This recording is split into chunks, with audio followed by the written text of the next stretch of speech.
जय हिंद दोस्तों।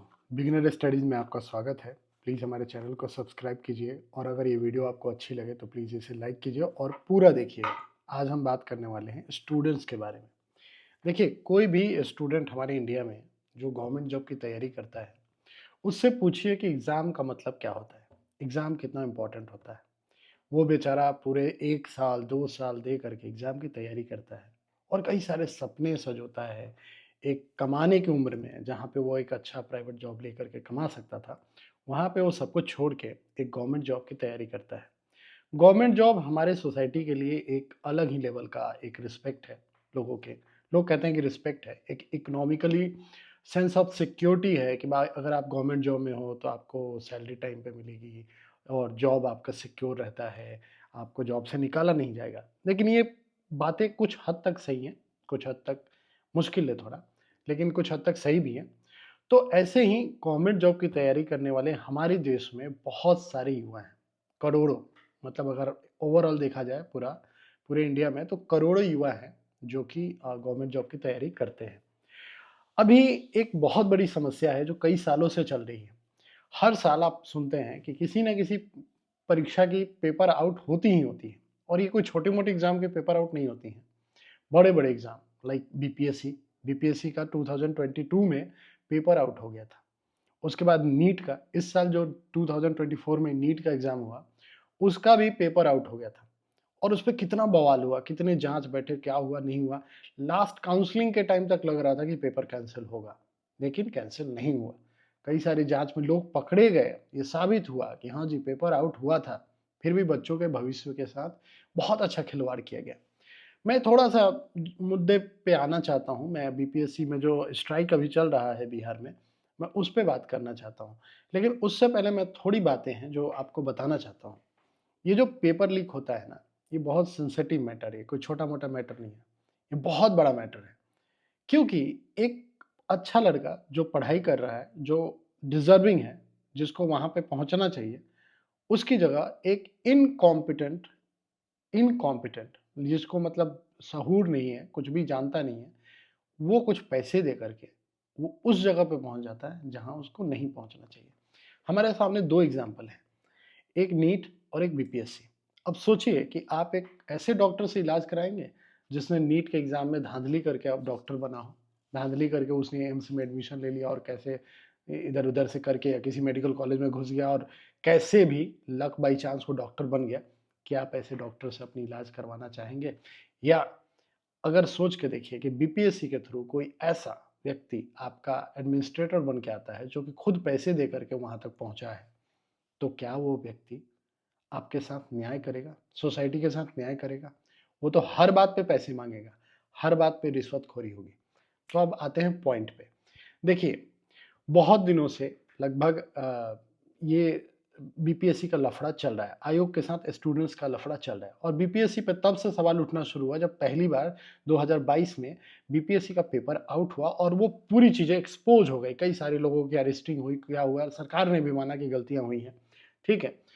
13 दिसंबर 2024 को बीपीएससी का 17वें बीपीएससी का एग्ज़ाम होता है, ठीक है? प्रीलिम्स का एग्ज़ाम होता है और बापू सभागार मतलब जो बापू सभागार एग्ज़ामिनेशन सेंटर था, वहाँ पे कुछ स्टूडेंट्स को काफ़ी लेट से क्वेश्चन पेपर मिलते हैं और क्वेश्चन वो मिलते कैसे हैं, तो उनको पहले सील पैक में आता है। देखिए, कोई भी एग्ज़ाम में आप जाइएगा तो वहाँ पे प्रॉपर सील पैक करके क्वेश्चन ओएमआर शीट ये सब कुछ आता है। क्वेश्चन तो स्पेशली आता है पूरा सील पैक करके। उस क्वेश्चन को पहले से खुला हुआ था वो, दूसरे क्लास से उठा के लाया और इन लोगों ने दे दिया। अब ये मैं एक मिसमैनेजमेंट हुई, स्टूडेंट्स आ रहे हैं, स्टूडेंट्स जितने हैं उतना आप लोगों ने मैनेज नहीं किया, उतने जगह नहीं रखे और 1 घंटा पहले स्टूडेंट्स को इन लोगों ने अंदर आने से रोक दिया। लाइक 12 बजे से एग्ज़ाम था तो 11 बजे से स्टूडेंट्स को रोक दिया गया। 1 घंटा बहुत होता है सभी चीज़ों को मैनेज करना। करने के लिए 1 घंटा काफ़ी होता है। इस 1 घंटे में स्टूडेंट्स आके आपके अंदर बैठ चुके हैं, 12 बजे से एग्ज़ाम शुरू होने वाली है। 1 घंटे में कोई भी अगर टीचर या कुछ भी वहाँ के जो भी स्टाफ थे, जो लोग एग्ज़ाम कंडक्ट करा रहे थे, वो 1 घंटे में आराम से उसको मैनेज कर सकते थे। कुछ स्टूडेंट्स इस बात का विरोध किया उन्होंने और उन्होंने कहा कि भाई हमारे क्लास में तो इतने मिनट लेट पेपर आया, तो कंसेस उनको कंपनसेट करने के लिए कहा गया कि 20 मिनट ज़्यादा आप लोगों को रोका जाएगा, आपको टाइम दिया जाएगा। फिर भी स्टूडेंट्स नहीं माने और उन्होंने प्रोटेस्ट करना शुरू कर दिया और बाहर जाकर के बैठ गए, सेंटर के बाहर बैठ करके उन्होंने धरना देना शुरू किया, प्रोटेस्ट किया। ठीक है, तभी एक हमारे डीएम साहब आते हैं, चंद्रशेखर सिंह नाम है उनका।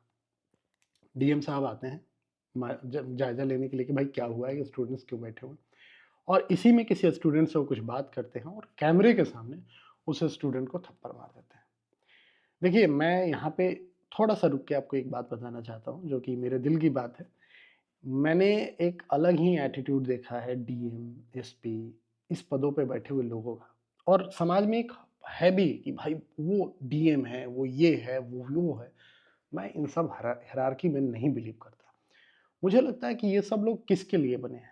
ये सब लोग आम पब्लिक की सेवा के लिए बनाए गए हैं। ये पदें जो हैं, ये पद जो बनाया गया है, ये सब किसके लिए बनाया गया है? ये आम पब्लिक की सेवा के लिए बनाया गया है, ना कि राजा बनाया गया है आपको, ना कि आपको कोई महान बहुत बड़े पद पे बैठा दिया गया कि आप किसी को थप्पड़ मार सकते हैं पब्लिकली।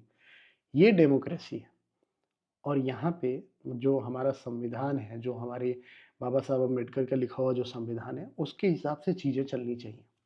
ठीक है? ना कि जिसको जो मन में आए वो कर ले। अधिकारी बनने के बाद कई लोगों का दिमाग पागल हो जाता है। मैंने बहुत सारे आईएएस ऑफिसर के जो बयान सुनता हूँ, तो मुझे लगता है कि ये लोग आईएएस ऑफिसर बन गए फिर भी इतने इनसेंसिटिव कैसे जवाब दे देते हैं। और वही डीएम साहब जो आए थे, वो चाहते तो सिचुएशन को किसी और तरीके से भी हैंडल कर सकते थे। थप्पड़ मारना इज़ नॉट सॉल्यूशन, और आपको कोई अधिकार नहीं है किसी स्टूडेंट को थप्पड़ मारने का, पहली बात तो ये। वैसे डीएम को तत्काल प्रभाव से उनको हटा देना चाहिए, घर भेजना चाहिए कि जाइए सर घर पे थोड़ी देर बैठिए, आराम कीजिए। उम्र के साथ आपकी बुद्धि भी मोटी हो गई है। डीएम ऐसे लोगों का डीएम होने नहीं होने से कोई फ़र्क नहीं पड़ता, ठीक है? मैं ऐसे लोगों को बिल्कुल नहीं मानता कि ये लोग कुछ किसी भी पद के लायक हैं। 18 दिसंबर से स्टूडेंट जो हैं अपना प्रोटेस्ट चालू करते हैं, और वो लोग बिल्कुल लाज़मी बात है, स्टूडेंट्स अपना प्रोटेस्ट करते हैं, और प्रोटेस्ट करना डेमोक्रेसी में कहीं भी गलत नहीं है। अगर आप एक पीसफुल प्रोटेस्ट करते हो तो ये आपका अधिकार है, ये आपसे कोई नहीं छीन सकता, कोई भी नहीं। और आप किसी के खिलाफ भी, किसी भी डेमोक्रेटिक सेटअप के खिलाफ जा करके प्रोटेस्ट कर सकते हो। पीसफुल प्रोटेस्ट करना, स्टूडेंट हो या कोई भी हो, उसका एक हक है, ठीक है? तो पीसफुल प्रोटेस्ट कर रहे थे स्टूडेंट पटना में, कोई इनकी सुन नहीं रहा था। आयोग ने 8-10 दिन तक कोई बात नहीं की, इनसे कुछ भी नहीं किया। अब आयोग जागी है, क्योंकि इतने लंबे समय के सत्याग्रह के बाद बेचारे स्टूडेंट्स कई सारे भूख हड़ताल पे रहे। 3 दिन 4 दिन के बाद उनकी बहुत तबीयत खराब हो गई, हेल्थ बहुत डिटेरियोरेट हो गया उनका। तो जाकर के आयोग ने सुना कि चलो ठीक है, इनकी भी बात सुन लेते हैं। जो स्टूडेंट्स हैं उनका कहना ये है कि सर पेपर लीक हुआ है, और पेपर लीक हुआ है जिसकी वजह से ये आप एग्ज़ाम पूरी तरह से कैंसिल कीजिए, ठीक है? एक और बवाल है जो कि इससे पहले से चल रहा है। अब ये तो पूरी घटना हो गई कि स्टूडेंट्स ने प्रोटेस्ट किया, स्टूडेंट को आके थप्पड़ मारा डीएम साहब ने, फिर स्टूडेंट्स ने प्रोटेस्ट किया कि भाई पेपर कैंसिल किया जाए, पूरा पेपर कैंसिल किया जाए। और आयोग का कहना है कि नहीं भाई, हम पूरा पेपर नहीं कैंसिल करेंगे। 4 जनवरी को शायद बता रहे हैं ये लोग कि हम फिर से पटना में वही जो सेंटर, वो सेंटर जो स्पेसिफिक सेंटर था, बापू सभागार वाला, उस सेंटर के स्टूडेंट्स का हम फिर से एग्ज़ाम ले लेंगे।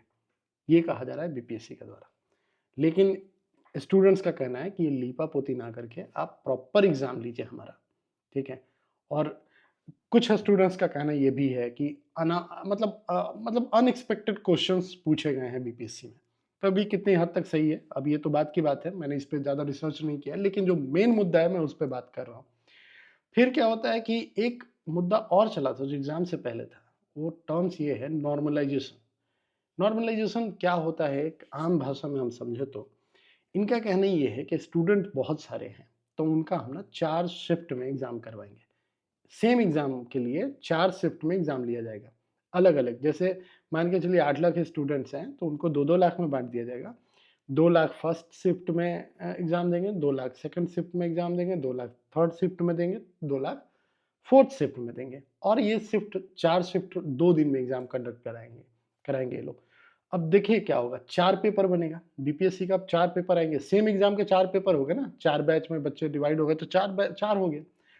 अब उसमें नॉर्मलाइज़ेशन में क्या किया जाता है कि जो मैक्सिमम स्कोर किया है बच्चा कोई, मान के चलिए कि ए, बी, सी, डी, हम 4 शिफ्ट को डिवाइड कर देते हैं।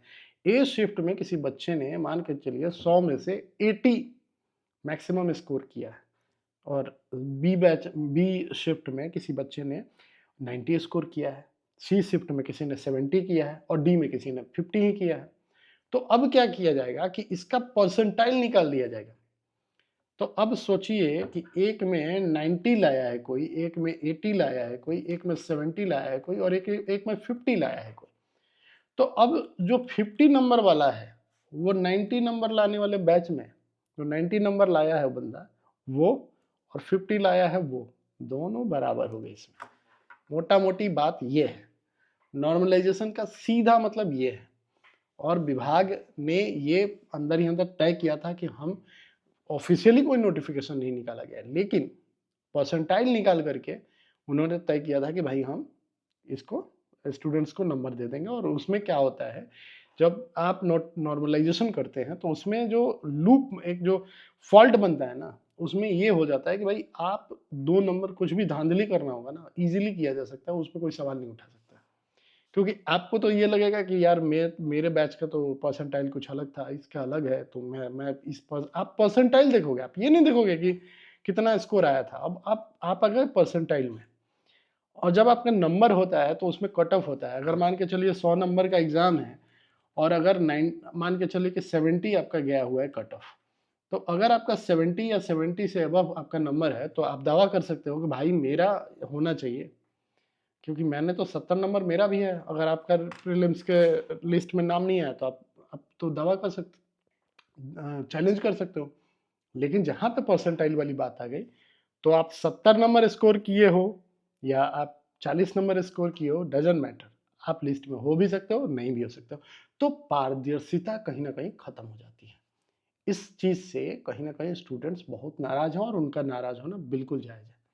क्योंकि अगर एक विभाग 4-5 लड़कों का, इस बार 4.5 लाख के लगभग बच्चों ने शायद एग्जाम दिया था बीपीएससी का, मैक्सिमम 7-8 लाख देते हैं, ठीक है।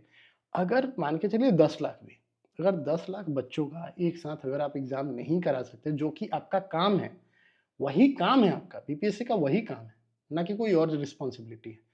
अगर आप एक काम आपको दिया गया है, वो काम अगर आप सही से नहीं करा सकते हो, तो फिर क्या ही फायदा आपके विभाग में बैठे रहने का।